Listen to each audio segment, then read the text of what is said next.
All right, welcome back. Today, we're doing something a little different. We're not just going to talk about compliance rules. No, we're going to build a fortress. We're going to figure out how to construct a really solid anti-bribery program that actually defends your company from the inside out. Ready? Let's lay that first stone. And that really is the million-dollar question, isn't it? Bribery and corruption, it's not always some blatant demand or an obvious crime. It's often way more subtle. It can look like a gift, a favor, or just, how business gets done around here. And that's what makes it so dangerous. It's this hidden threat that can quietly eat away at an entire organization if you're not looking. Okay, so before we even think about building our fortress, we've got to understand what we're actually up against, right? You have to know the enemy. Because corruption, it's not just some legal headache. It's a real, fundamental threat to a company's integrity, its financial stability, and of course, its reputation. Think about it this way. This isn't about just one rule for one problem. Bribery can worm its way into everything: procurement, sales, finance, even all the way up to leadership. That's why you can't just play whack-a-mole, patching holes as they appear. You need a truly systemic defense, an interconnected system that protects the whole organization. So, where do we start? Well, every great fortress starts with a blueprint, a detailed plan. And for us, that blueprint is the company's official anti-bribery policy. This is the bedrock, the foundational document that spells out the rules of engagement for everyone. And I mean everyone, from the newest hire all the way up to the CEO.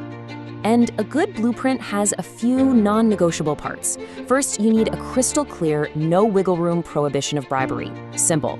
Second, you gotta define who and what the policy covers. No ambiguity. Then you need clear rules on things like gifts and hospitality. Next, specific guidelines for any third parties you work with. That's a big one. And finally, you have to spell out exactly what happens if someone breaks the rules. Each of these is like a load-bearing wall for our fortress. You just can't skip any of them.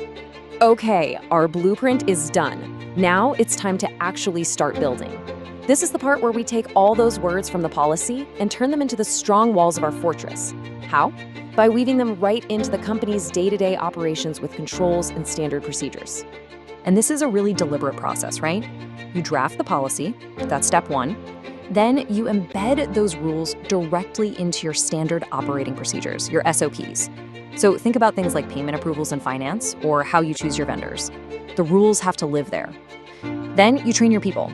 Everyone needs to know what their role is in this defense. And finally, and this is so important, you never stop monitoring. A fortress has to be inspected for cracks all the time. There's this quote I love that just nails it. A policy on a shelf is basically just a decoration. But a policy that's actually in practice, now that's a defense. It just gets right to the point, doesn't it? A pretty policy document that nobody follows is completely useless. Its real power comes from being a living, breathing part of how the company works every single day. That's the moment it goes from paper to protection.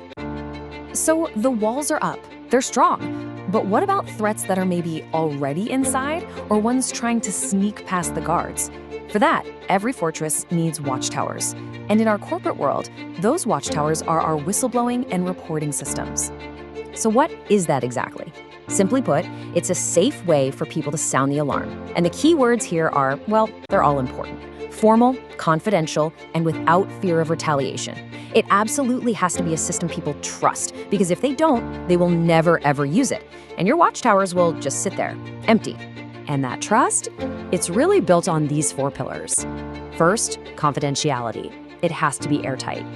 Second, the system needs to be accessible. Really easy to find and use, not buried 10 clicks deep on some forgotten part of the internet. Third, you need a rock-solid, zero-tolerance, non-retaliation policy that's actually enforced. And finally, offering an option for anonymity, that can be the one thing that gives someone the courage they need to come forward. Okay, so someone's in the watchtower, the alarm has been sounded, a report has come in, now what? Well, this is not the time to panic. This is the time to execute your plan, a calm, disciplined response. This is where your investigation protocols kick in.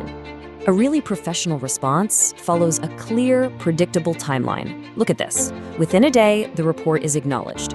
The person who reported knows they've been heard. By day 3, a dedicated, impartial team is put together.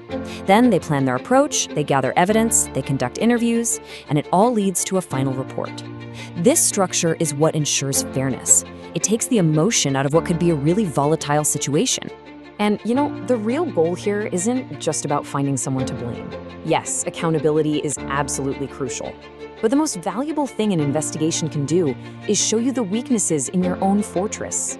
It's all about finding those cracks so you can seal them up and make sure a similar attack can never, ever happen again. So, we've built our fortress. We've got the blueprints, the walls, the watchtowers, a response plan. But let's be real, a fortress is just stone and mortar. What really makes it strong is the people inside, the garrison. All these controls we've talked about, they're only as good as the culture of integrity that holds them up. So let's do a quick recap. This is your fortress checklist. Your strong policy? That's your blueprint. The controls and SOPs embedded in your daily work? Those are your walls. The whistleblowing channels? That's your early warning system. And your investigation protocols? That's your planned, disciplined response. All together, they form one heck of a defense. And that brings us to the final and maybe the most critical question of all. Your fortress is built. It's magnificent, but who's standing guard? Because a perfectly designed fortress is completely worthless if the guards are asleep, or worse, if they're the ones opening the gates for the enemy. The ultimate defense against corruption isn't a document or a system. It's a vigilant culture where every single person feels responsible for protecting the organization. So who's standing guard? The only right answer is everyone.